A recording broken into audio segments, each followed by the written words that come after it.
Salam. Dear student, in today's lecture, we will discuss about Southern blotting. First of all, we will discuss about its discovery, which scientists perform blotting at the first time, and how many types of blotting actually, and what is general term blotting mean.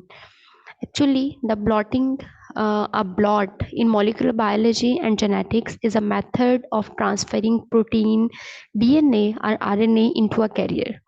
Blotting एक ऐसी term है जो कि हम ये कह सकते हैं कि ये एक ऐसा मेथड है जो कि हम मॉलिक्यूलर बायोलॉजी में या जेनेटिक्स में इस्तेमाल करते हैं कि हमारी स्पेसिफिक डीएनए का सीक्वेंस क्या है, या फिर आपने आरएनए का सीक्वेंस फाइंड आउट करना है, या प्रोटीन की आपने उसके अंदर अमीनो एसिड की अरेंजमेंट देखनी है। तो उसके लिए हम ब्लॉटिंग मेथड को यूज़ करते हैं ताकि हमें डिफरेंट डीएनए, आरएनए या प्रोटीन के सीक्वेंस का पता चल सके. Technique for transferring DNA, RNA, and protein onto a carrier so they can be separated and often follows the use of gel electrophoresis as well. Blotting में हम gel electrophoresis को भी इस्तेमाल करते हैं, जिसकी वजह से जो डीएनए या आरएनए या प्रोटीन है उसके जो डिफरेंट बैंड्स हैं they get separated on the basis of their size.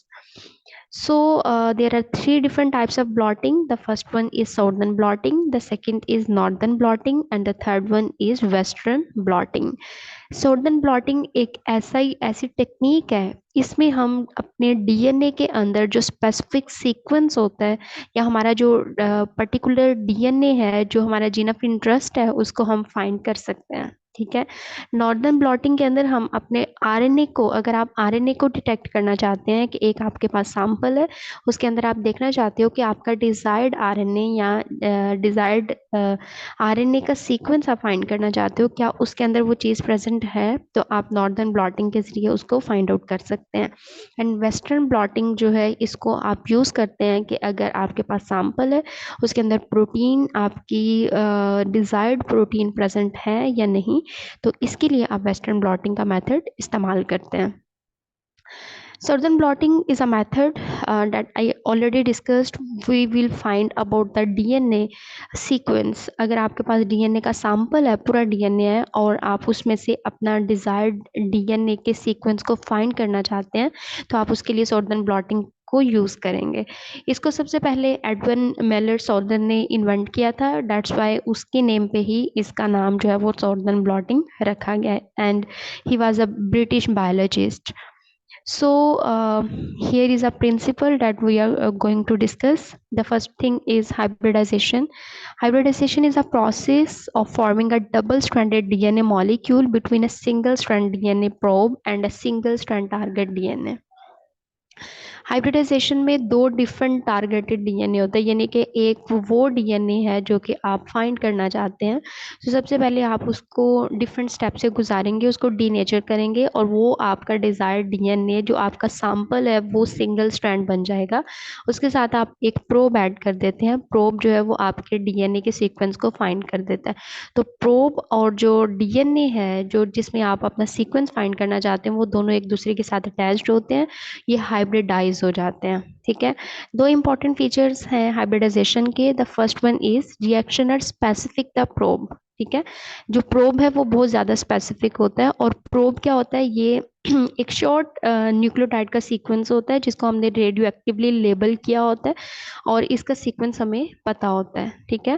Probe can find one molecule of target in a mixture of millions of related but not non complementary molecule. ठीक है. अगर आपके पास एक sample है, उसके अंदर millions of DNA के molecules हैं छोटे छोटे, तो आप प्रोब को ऐड करके अपना पर्टिकुलर डीएनए फाइंड कर सकते हैं. और ये प्रोब हमेशा कम्प्लीमेंट्री होना चाहिए. ठीक है. यानी कि प्रोब के ऊपर जाहिर सी बात है, probe is single strand DNA, तो वो अपने साथ वाले जो कम्प्लीमेंट्री सीक्वेंस वाला डीएनए उसके साथ जाके बाइंड करना स्टार्ट कर देगा. सबसे पहले आपने क्या करना है, सर्जन ब्लॉटिंग में अपना जो डिजायर्ड डीएनए है उसको आप एक्सट्रैक्ट करना है और प्यूरिफाई कर लेना है. ठीक है. उसके बाद हम अपने डीएनए को DNA restriction enzyme endonuclease enzyme के साथ उसको कट करते हैं. उसके बाद आपने इलेक्ट्रोफोरेसिस रन करनी है और उसके बाद डीएनए डीनेचर हो जाएगा। ट्रांसफ़र उसको हमने फिर नाइट्रोसेलुलोज पेपर के ऊपर ट्रांसफ़र करना है, फिर हमने उसके ऊपर प्रोब ऐड कर देना है और फिर हमने जो अनबाउंड प्रोब होंगे उनको वॉश आउट कर देना है और at the end auto radiography से हमने उसको अपने रिजल्ट्स को रीड आउट कर लेना है। First thing, how the DNA could be extracted and purified. सबसे पहले isolate the DNA in a question from the rest of cellular material in the nucleus. ठीक है, जाहिर सी बात है न्यूक्लियस के अंदर ही डीएनए प्रेजेंट होता है, तो आपने न्यूक्लियस में से डीएनए को आइसोलेट कर लेना है। ठीक है, उसके बाद incubate specimen with detergent to promote cell lysis, lysis free cellulose protein and DNA. Proteins are enzymatically degraded. ठीक है, क्योंकि प्रोटीन की हमें ज़रूरत नहीं है, इसलिए आप उसको इंजाइम्स ऐड कर सकते हैं और उसकी वजह से प्रोटीनेज इंजाइम इंक्यूबेशन हमने प्रोटीनेज के साथ करना है। ऑर्गेनिक और इनऑर्गेनिक एक्सट्रैक्शन जो है वो प्रोटीन को रिमूव कर देंगी, डीएनए प्यूरिफाई हो जाएगा। ठीक है, और प्यूरिफिकेशन उसकी हम ज़्यादातर अल्कोहल प्रेसिपिटेशन के ज़रिए करते हैं। फिर जो डीएनए के फाइबर विजिबल होंगे उनको हम रिमूव करेंगे और उसको हम बफर के अंदर ऐड कर लेते हैं।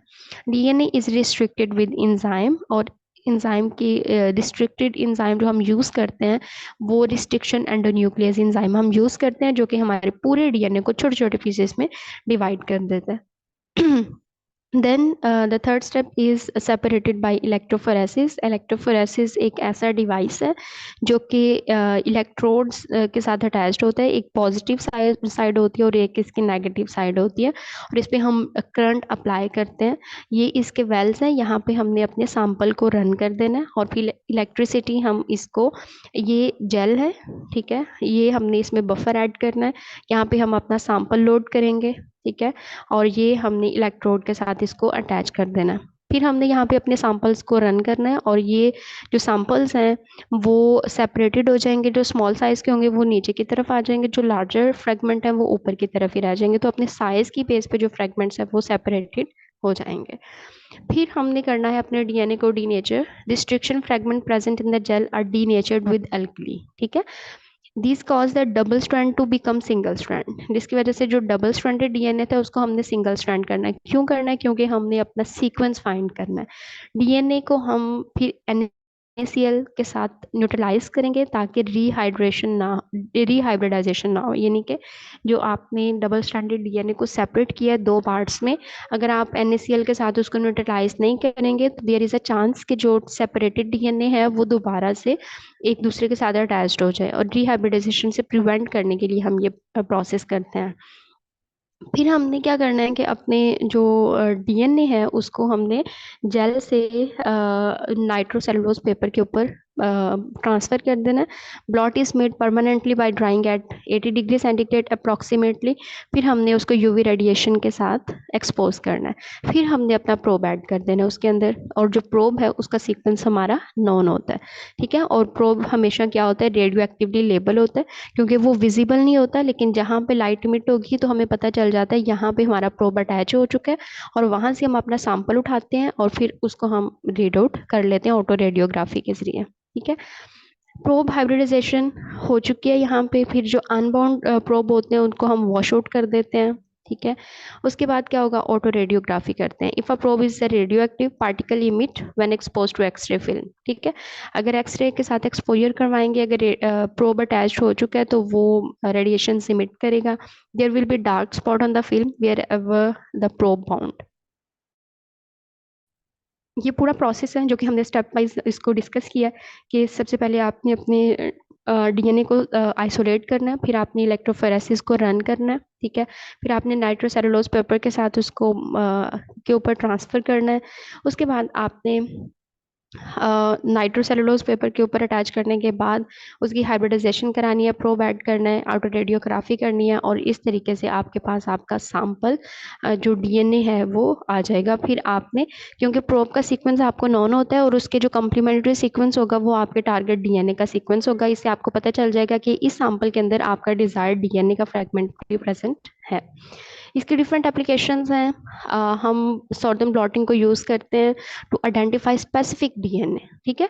आपके पास डीएनए का सैंपल, उसमें से आपने अपना स्पेसिफिक डीएनए फाइंड करना है, तो उसके लिए आप सॉर्ट ब्लॉटिंग इस्तेमाल करते हैं। ठीक है।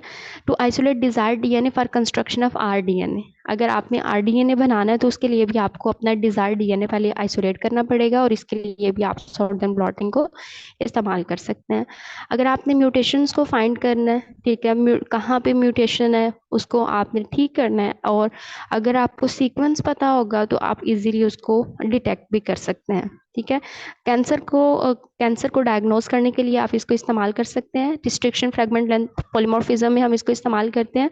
एचआईवी को डायग्नोज करने में इस्तेमाल करते हैं हम। एचआईवी जो है ये एक ऐसा वायरस है जो कि एड्स कॉज करता है, और एड्स जो है वो हेल्पर टी lymphocytes को आपकी बॉडी में ख़त्म कर देता है, जिसकी वजह से पर्सन का इम्यून सिस्टम बहुत ज़्यादा वीक हो जाता है। डीएनए फिंगरप्रिंटिंग में इस्तेमाल करते हैं। पैटर्नर और मैटरनिटी टेस्टिंग के लिए हम इस्तेमाल करते हैं। क्रिमिनल आइडेंटिफिकेशन फोरेंसिक के लिए हम इस्तेमाल करते हैं, और पर्सनल आइडेंटिफिकेशन के लिए भी आप सॉर्डन ब्लॉटिंग को इस्तेमाल करते हैं। आई होप आज का लेक्चर आपको पसंद आया होगा। अगर आपको आज की वीडियो पसंद आई है तो प्लीज़ वीडियो को लाइक करें, शेयर करें, सब्सक्राइब करें। स्टे कनेक्टेड, अपना ख्याल रखिएगा। अल्लाह हाफिज़।